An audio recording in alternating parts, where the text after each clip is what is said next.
Good morning friends, welcome to short and smart learning.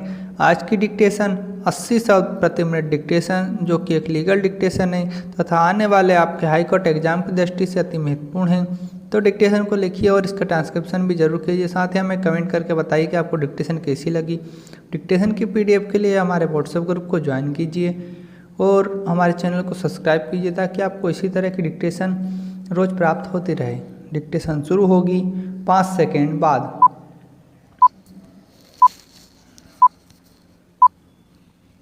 Start. किसी भी दृष्टिकोण से देखने पर, धारा 175 एक था और धारा 177 एक की संवैधानिक विधि मान्यता को दी गई चुनौती का असफल होना लाजमी है। विराम। पंचायत में किसी पद के लिए निर्वाचन लड़ने का अधिकार ना तो मूल अधिकार है और ना ही असामान्य विधि के अधिकार हैं। विराम।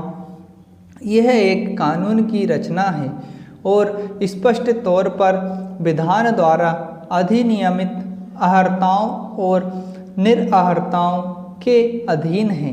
विराम। 4 स्त्रियों के साथ 4 विवाह करना मुसलमानों के लिए अनुज्ञेय हो सकता है और किसी के लिए भी, चाहे वह मुसलमान है या किसी अन्य समुदाय या धर्म का है, जितने वह चाहे उतने बालक पैदा कर सकता है। किंतु भारत में कोई धर्म द्विविवाह या बहुविवाह करने या एक से अधिक बालक होने की बाध्यता आदिष्ट या आज्ञापक नहीं करता है। विराम।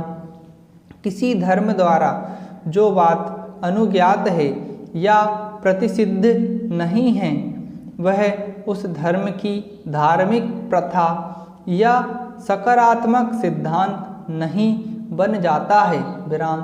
किसी प्रथा को केवल इस कारण धर्म की स्वीकृति अर्जित नहीं हो जाती है क्योंकि वह अनुज्ञात है। विराम।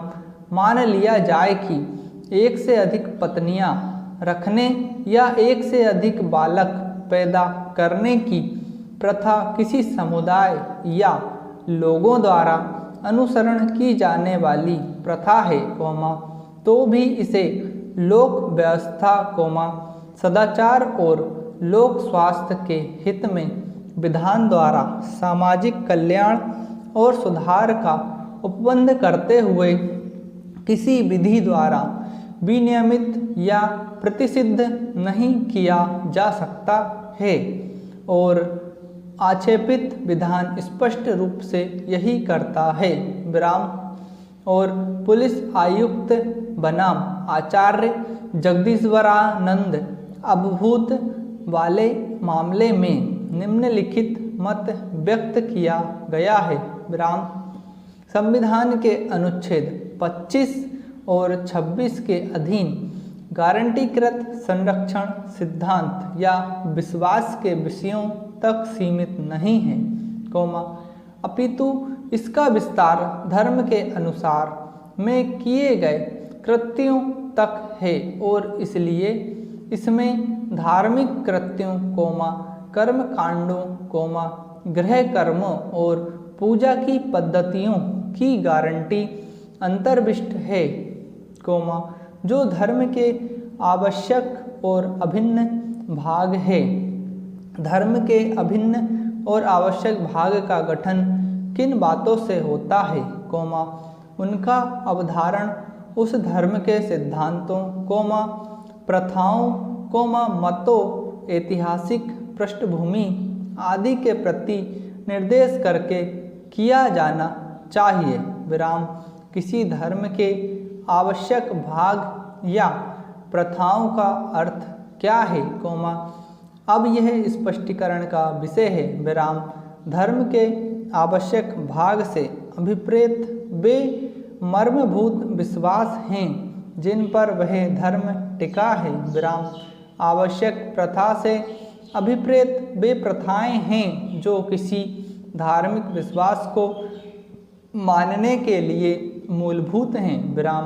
इन आवश्यक भागों या प्रथाओं पर ही किसी धर्म की ऊपरी संरचना का निर्माण होता है और कोई धर्म इनके बिना धर्म ही नहीं कहलाएगा। विराम। इस बात का अवधारण करने की कसौटी के लिए कि कोई भाग या प्रथा किसी धर्म के लिए आवश्यक है या नहीं, यह पता लगाया जाना चाहिए कि उस भाग या प्रथा के बिना धर्म की प्रकृति परिवर्तित हो जाएगी या नहीं। विराम। यदि उस भाग या प्रथा के हट जाने से उस धर्म या उसके विश्वास के स्वरूप में मूलभूत परिवर्तन हो सकता है, तब ऐसे भाग को आवश्यक और अभिन्न भाग माना जा सकता है। विराम समाप्त। दोस्तों, आप लोगों को डिक्टेशन पसंद आई हो तो इसे ज़्यादा से ज़्यादा शेयर करें और हमारे चैनल को सब्सक्राइब करें ताकि आपको इसी तरह की डिक्टेशन रोज़ प्राप्त होती रहे।